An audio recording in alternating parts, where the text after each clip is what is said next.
So first of all, what we do is we decide on our hypotheses. So first thing you do before you write your hypotheses is write down what you want to know. And in my quizzes, this is what I'm getting you to do, is decide what is it we're interested in. So in this one, what we're interested in is seeing if there is a difference between the number of texts sent by male and female students. So you start off with we're interested in. And that is the alternative hypothesis. And so to show that we're correct, so we think that there's a difference between the number. We make a complement which covers the other alternative and show that it's wrong. So this is actually one of the trickiest parts, is deciding which is the null hypothesis and which is the alternative hypothesis. So the null hypothesis, the word null means not or no, so it's saying that we don't think there's any difference. So the null hypothesis is always there's no difference, or that there's no relationship, or that there's no slope and stuff like that. And the alternative hypothesis is that there is.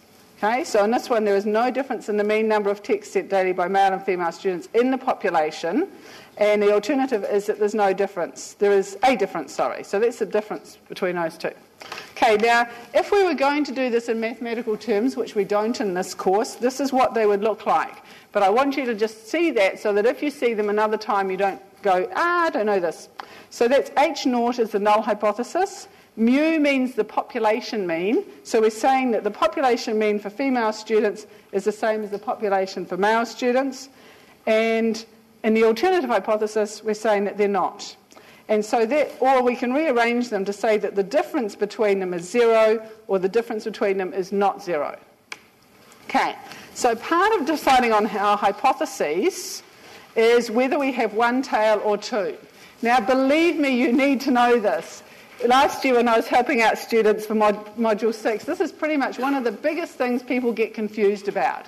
One tail or two is to do with whether we have some idea of what direction the result is going to be. Okay, so a directional hypothesis is that we indicate in the hypothesis which value we think will be greater or less. It's called one tail, and the alternative has a greater than sign or a less than sign, and it has words like less, more, greater, longer, shorter, increase, improve. So you can see how these words are directional. They're saying that one is more than the other or one is less than the other. Okay, now exploratory hypothesis with two tails is that we have no preconceived idea about what direction. So in fact, in this one here, because I said no difference, see the word difference, change, that's a two-tailed hypothesis, because though I think there might be a difference between males and females, I haven't actually, though I think girls might text more, I haven't actually said that as part of my hypothesis. I'm just going to see if is there a difference.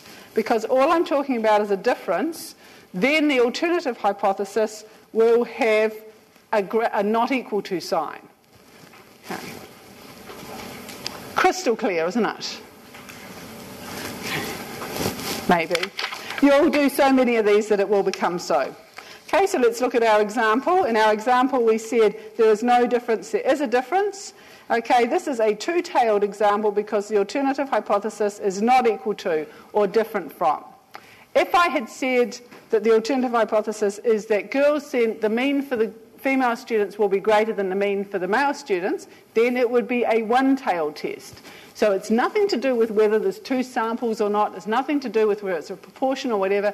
It is to do with whether we have some idea to start off with what direction it's going to go in.